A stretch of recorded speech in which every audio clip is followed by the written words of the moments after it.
හොඳයි යාළුවනේ අද ඔයාලා වෙනුවෙන් වෙනස්ම ආකාරයකට සෙත් කවි සාන්තියක් දිනහර දක්වනවා අපි එහෙනම් අහලා බලමු. දොළොස් මාස අවුරුදු ගත 360 දවසෙන්ද දොළොස් රාසි ජන්ම දොළොස් අවපුර පසළොස්වකින්ද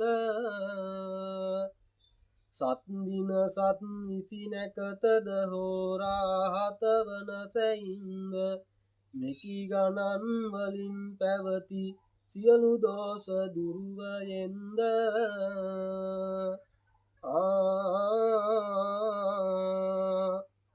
අටසීයක් සන්ධි කුලල් 900ක් නහර යටට අසුතුන් කෙල රෝම ඇතිව ඉල ඇට පපු සන්ධියෙන්ද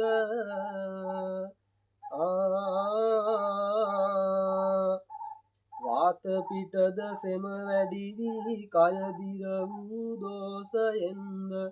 බුද්ධ රත්නයෙන් අන පිහිටා පිස හැරියෙමි ධර්මයෙන්ද